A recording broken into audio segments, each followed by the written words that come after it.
সুকান্তবাবু, আজ রামনবমী পালনে হাওড়ায় উন্মাদনা দেখা গেল এবং সাধারণ মানুষ তারা বাড়ির ছাদ থেকে আপনাকে পুষ্প দিয়ে বরণ করছেন, কি বলবেন? দেখুন, এই হাওড়ার রামনবমীতে গত বছর আমাদের হিন্দুদেরকে পাথর খেতে হয়েছিল।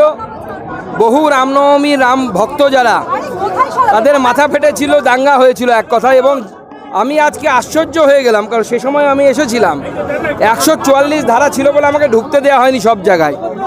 আমি দেখলাম যেখানে রামনবমীর মিছিলের উপর হামলা হয়েছিল সেখান থেকে থানা, সিপি থানা, অর্থাৎ সব থেকে বড় অফিসার এই অঞ্চলে সেখানে যিনি বসেন, তার অফিসের দূরত্ব মাত্র পায়ে হেঁটে 3 মিনিট, তবুও এত বড় আক্রমণ হয়েছিল।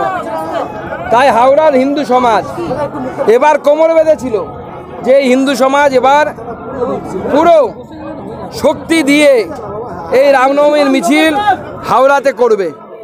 পুলিশ বাধা দেওয়ার চেষ্টা করে, মমতা বন্দ্যোপাধ্যায়ের নির্দেশে পুলিশ বাধা দিতে চায়, রামনবমী করতে দিতে দেওয়া হবে না, কাজীপাড়ার মধ্যে দিয়ে রামনবমীর মিছিল আসতে দেওয়া হবে না, এই ধরনের নির্দেশ দেওয়ার চেষ্টা করে। পরবর্তী সময় অঞ্জনী পুত্র সেনা তারা হাইকোর্টে গিয়ে হাইকোর্টের নির্দেশে আজকে রামনবমীর মিছিল হয়েছে। এবং সেই মিছিলে উন্মাদনাটা কেন? কারণ গতবার যারা পাথর মেরেছিল, যারা বাধা দিয়েছিল, এবার তাদের বুকের উপরে হেঁটে আমরা রামনবমী করেছি।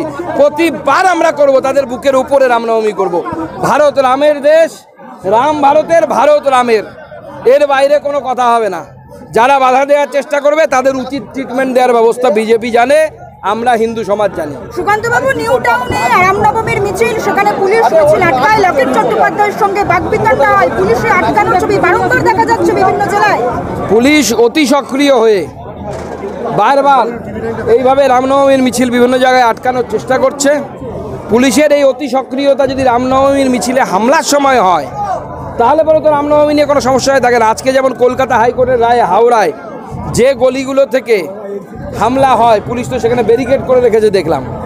তার মানে পুলিশ জানে কোথা থেকে হামলা হতে পারে, কারা হামলা করে, সব পুলিশ জানে। তাহলে কেন প্রিকশন হিসেবে এই ব্যবস্থা পুলিশ প্রতিবার নেয় না? কেন হাইকোর্টের রায়ের জন্য অপেক্ষা করতে হবে? আর সব থেকে বড় কথা, এই মুহূর্তে পশ্চিমবঙ্গে হিন্দুদের সংখ্যা 70%, অর্থাৎ 70% আশেপাশে। 70% হিন্দু থাকার পরেও যদি আমাদের এইভাবে 5 জন IPS সিপি নিজের রাস্তায় ঘুরে বেড়াচ্ছে এই রোদের মধ্যে, প্রচুর পুলিশ, 70% হিন্দু হওয়ার পরেও যদি হিন্দুদেরকে এইভাবে রামনবমী পালন করতে হয়, তাহলে আগামী 10 বছর 15 বছর পর যখন এই সংখ্যাটা 70% থেকে নেমে যাবে, যদি নেমে যায়, তাহলে হিন্দুরা কি রামনবমী পালন করতে পারবে এই হাওড়াতে, এই পশ্চিমবঙ্গে, নাকি রামনবমী পালন করতে পারবে না? সুকান্তবাবু, হাওড়ায় দেখা গেল প্রত্যেকটি গলির মোড়ে যেমন পুলিশ পিকেটিং, প্রত্যেকটা ব্যাপারে গোটা মিছিল জুড়ে পুলিশ কার্যত দুর্গ বানিয়ে দিল পুলিশের এই প্রহরা রামনবমীর মিছিলে।